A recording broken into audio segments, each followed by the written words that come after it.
Aujourd'hui, ce que j'attends, c'est que le gouvernement, et notamment le ministre des Transports, s'engage pour plus de contrôle et je pense qu'il va le faire. Il y a un an, les décrets d'application de la loi Le Gac étaient signés afin de lutter contre le dumping social sur le transmanche. Mais c'est quoi au juste le dumping social et qu'en est-il de l'application de cette loi un an après? Par définition, le dumping social consiste à diminuer les droits sociaux des employés pour augmenter la compétitivité d'une entreprise. Dans le transport maritime, économie très mondialisée, cette pratique passe surtout par l'emploi de marins provenant de pays où la main-d'œuvre est moins chère et où les droits du travail sont dégradés.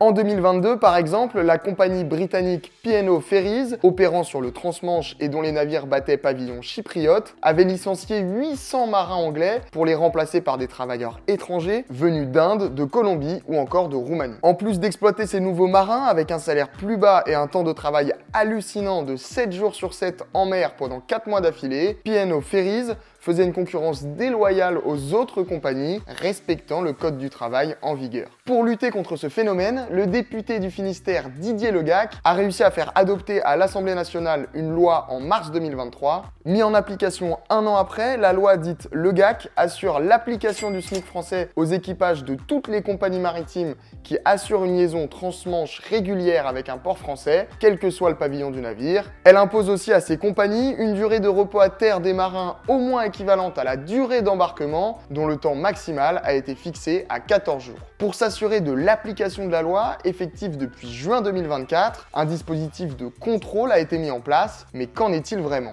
Concernant ma loi, eh bien, les contrôles n'ont pas été suffisants. Il n'y en a eu qu'un seul simplement. Et donc, aujourd'hui, ce que j'attends, c'est que le gouvernement, et notamment le ministre des Transports, s'engage pour plus de contrôles. Et je pense qu'il va le faire. Mais comment on peut expliquer ce manque de contrôle? Il y a deux administrations, en fait. Il faut bien comprendre qui mettent en œuvre ces contrôles. La Direction générale du travail, qui dépend du ministère du Travail, et la Direction générale des affaires maritimes, la DGAMPA, que l'on connaît bien aux marins, qui, elle, dépend du ministère de la Transition écologique. Et il faut donc que ces deux administrations se parlent. Il y a d'ailleurs une convention qui a été signée en juillet 2023 afin d'amariner un peu la DGT sur ces contrôles, parce que c'est peut-être pas la même chose de contrôler un navire à quai et une usine à terre.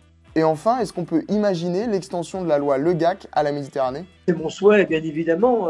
Moi, j'ai fait le job sur le transmanche et parce que aussi, je vous rappelle le contexte. Lorsque nous avons voté notre loi, l'Union européenne et y compris le gouvernement français m'a dit tout de suite, mais attention, vous allez là légiférer sur un domaine qui est déjà très réglementé par des conventions internationales. L'OIT pour le travail, l'OMI pour la mer, des règlements européens. Moi, je suis arrivé avec ma petite loi franco-française pour légiférer quelque chose qui était déjà très réglementé par les conventions internationales. Donc c'est pour ça qu'on s'est circonscrit à la Manche dans un premier temps.